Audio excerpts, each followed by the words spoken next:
சொல்லுங்க நீத்து. ரவி எங்க இருக்கீங்க? ரெஸ்டாரண்ட் வரதுக்கு தான் கிளம்பிட்டு இருக்கேன். ஸ்ருதி இருக்காங்களா? அவ கிளம்பிட்டாளே. அப்படியா? அப்ப ஒண்ணு பண்ணுங்க, நீங்க நேரா கிளம்பி ஸ்ருதியோட ரெஸ்டாரண்ட்டுக்கு வந்துருங்க, நானும் வந்துடுறேன். எதுக்கு? என்ன விஷயம்? ஒரு நல்ல விஷயம் நடந்திருக்கு ரவி. கேட்டா நீங்களும் ரொம்ப ஹாப்பி ஆயிடுவீங்க. ஸ்ருதி கேட்டா ரொம்ப ஹாப்பி ஆயிடுவாங்கன்னு நினைக்கிறேன்.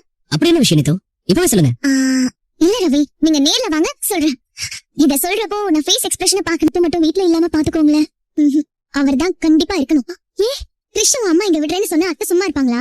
வானத்துக்கும் பூமிக்கும் குதிப்பாங்க. அவங்களை எதிர்த்து என் புருஷனால மட்டும் தான் பேச முடியும். அவரும் இருந்தாதான் மாமா ஒரு முடிவுக்கு வருவாரு. அவரை கேட்காம மாமா எந்த முக்கியமான முடிவும் எடுக்க மாட்டாரு. அவர் இல்லனா அத்தை ஏதாவது சத்தம் போட்டு அம்மா அனுப்பி வச்சிருவாங்க. இல்லங்க, முத்து இதெல்லாம் நம்புவாரா? ஃபர்ஸ்ட் அடுத்தவங்களுக்கு ஒரு கஷ்டம்னா உடனே இலகிற மனசு அவருக்கு. ஏற்கனவே உனக்காக இந்த வீட்ல எனக்கு தெரிஞ்ச உண்மையெல்லாம் நான் மறைச்சு வாழ்ந்துட்டு இருக்கேன். நீ நிம்மதியா வாழ்ந்துட்டு இருக்க. இப்ப என் புருஷனையும் வீட்ல இருக்க வேண்டாம்னு அனுப்பி வைக்க சொல்றேன்ல. ஐயோ, நான் அப்படியெல்லாம் சொல்லல மீனா. அவர் ஏதாச்சும் கேள்வி கேட்டா எங்க அம்மா உளறிடுவாங்க. அதுதான் எனக்கு பயமா இருக்கு. என்ன ரோகிணி, என்னமோ அவகிட்ட பயமா இருக்குன்னு சொல்லிட்டு இருக்க? உனக்கு என்ன பயம்? என்ன அவ ஏதாவது மிரட்டினாளா உன்ன?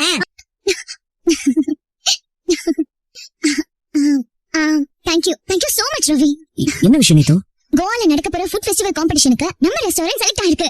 அப்படியா? எஸ், 143 ரெஸ்டாரண்ட்ல 6 ரெஸ்டாரண்ட் தான் செலக்ட் ஆயிருக்கு. அதுல நம்ம ரெஸ்டாரண்ட் ஒண்ணு. ரொம்ப நல்ல விஷயம். இந்தியா லெவல்ல நடக்கிற காம்படிஷன் அது. ஆமா ரவி, இது நமக்கு எவ்வளவு பெரிய பெருமை தெரியுமா? தமிழ்நாட்டுல இருந்து செலக்ட் ஆனது 2 ரெஸ்டாரண்ட் தான். நமக்கு இந்த பேர் கிடைச்சதுக்கு முழு ரீசன் நீங்க